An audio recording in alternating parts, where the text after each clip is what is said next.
እሱ ምናየው ይሆናል። ለምን ለፍቅር ነግራታል እንዴ? ለምንድን ነው ደግሞ ለእሷ የሚነግራት? እሷ ሳትሰማ እንዴት ልወጣ እችላለሁ? አይደል እሱ ለቤት ባይሆን ካላችሁ እሺ ተነሷ። እንግዲህ ሰዎችዬ አደይ ድራማ ዙሩ ከሯል። እንግዲህ ዛሬ አደይን ሲከታተሏት ነበር ኪንጎ እና ዳይመንድ አደይን ሲከተሏት ነበር። ያው ኪንጎ አደይን አፍቀዋለች እና ሲከታተላት ነበር። እንደውም አስቁሞ እንግዲህ ሰዎች እንዳያችሁት ነው። እነ ኪንጎ አደይን ሲከታተሏት ነበር። እንደውም አስቁመው ራሱ ሲያወሯት ነበር። እንግዲህ አስቁመው በሚያወሯት ሰዓት ላይ መንጭቃ ለመሄድ ስትሞክር ነበር።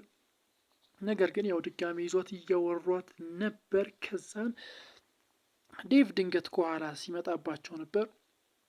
ዴቭ ተንደርድሮ መጥቶ ያው ቡጢና ካልቾ ኪንጎ ላይ ነው ያሳረፈው። ኪንጎን ያውዛው ዘርሯታል። ካሁን በኋላ አደይ አጠገብ ትደርስና ዋጋህን ነው የሚሰጥ አይነት ዛቻ እና ማስፈራሪያ አድርሶበታል። ብቻ በጣም ነው የተናደደውና ቀጥታ ጎትቷት ነው ሲሄድ የነበረው።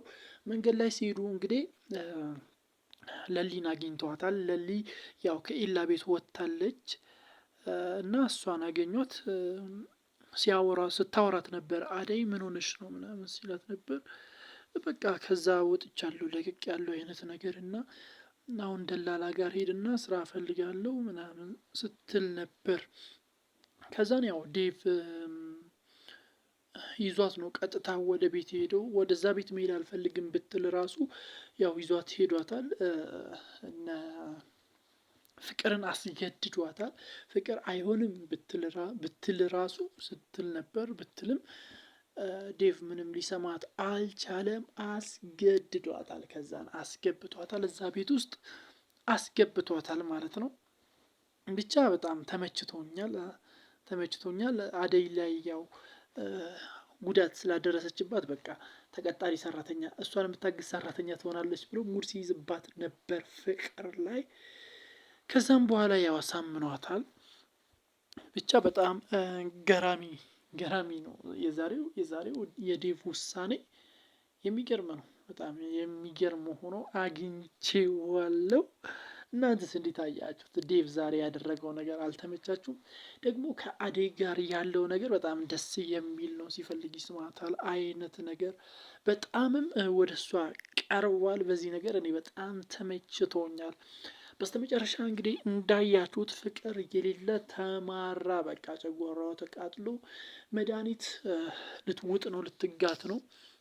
በመድኃኒት ራሷን ለማጥፋት በቃ ቆርጣ ተነስታለች። ታደርገዋለች ወይስ አታደርገውም የሚለው መነጋገሪያ ነው።